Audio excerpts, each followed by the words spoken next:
Le tunnel de Violet fait partie de la dernière génération de tunnels construits sur une autoroute française.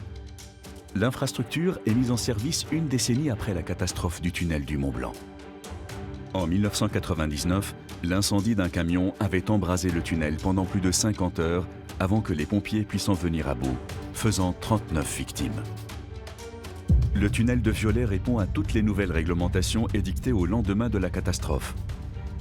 Évacuation de secours tous les 100 mètres, 24 ventilateurs par tube, lumière bleue indiquant la distance de sécurité à respecter, maillage vidéo complet relié à un PC. Avant sa mise en service, un exercice de sécurité grandeur nature est organisé, mettant en scène l'incendie d'un poids lourd impliquant un car et plusieurs véhicules.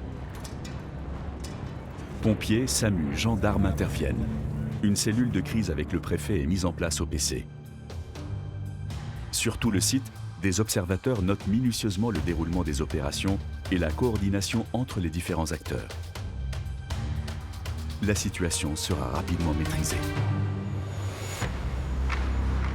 Partout sur le tracé, la sécurité de l'infrastructure et de ses usagers reste une préoccupation constante pour toutes les équipes.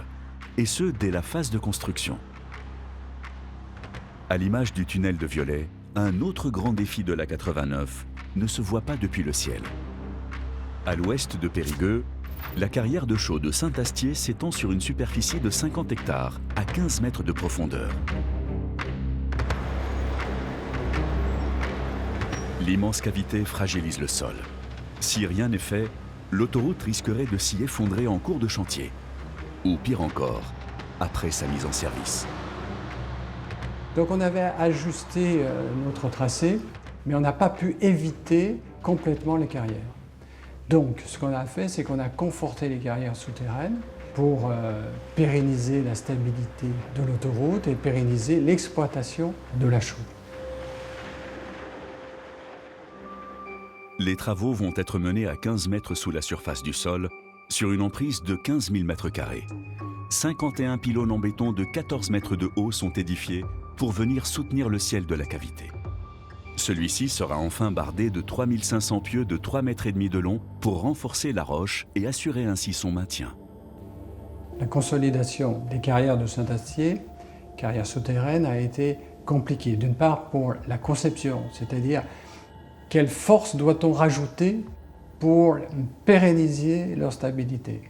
Donc ça a été ce qu'on appelle des calculs aux éléments finis, donc avec des modèles mathématiques très compliqués. Et ensuite, en termes d'exécution, on fait ça dans un milieu souterrain, avec des précautions particulières, parce qu'on est dans un milieu fermé, on travaille à 15 mètres de hauteur, il faut trouver des coffrages particuliers, il faut pouvoir couler le béton facilement et injecter le sommet des poteaux de façon à ce que le poteau puisse toucher complètement le haut du ciel pour avoir un contact parfait avec la roche. Donc c'était assez extraordinaire d'ailleurs parce qu'on voyait ce chantier en souterrain réalisé dans un halo de lumière. Ça avait tous les allures d'une cathédrale souterraine.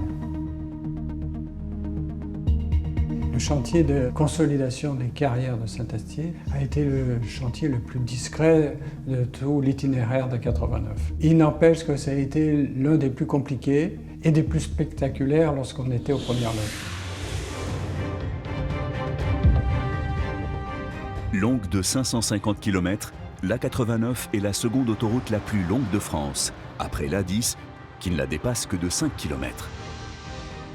Reliant la façade atlantique à Lyon, aux Alpes et au reste de l'Europe, elle se distingue par son tracé transversal qui contraste avec le reste du plan autoroutier français.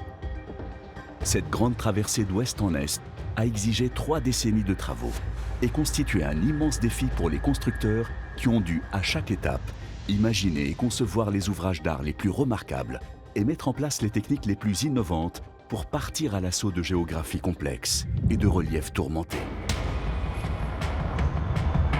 Pour traverser le Massif central en son cœur, l'autoroute s'élève jusqu'à 1000 mètres d'altitude. Son point culminant est marqué par la commune de Gelles, qui porte bien son nom. En hiver, les chutes de neige peuvent être abondantes. Les équipes de déneigement doivent alors intervenir au plus vite pour ne pas maintenir l'autoroute fermée trop longtemps, tout en garantissant la sécurité des usagers. La 89 aujourd'hui, c'est la 89 des automobilistes. Et donc, c'est aussi la 89 des hommes en jaune, de tous ceux et de toutes celles qui, au quotidien, l'entretiennent et font en sorte que même quand il y a de la neige, on puisse rouler sur l'autoroute. La 89 passe à des points hauts. C'est l'une des plus hautes en termes d'altitude moyenne, puisqu'elle est à plus de 1000 mètres au-dessus de Clermont-Ferrand, à l'ouest de Clermont-Ferrand. Donc ce sont des zones particulières qui, en termes d'exploitation, demandent un savoir-faire, des moyens humains et matériels importants et une attention du mois d'octobre au mois de mars de tous les instants.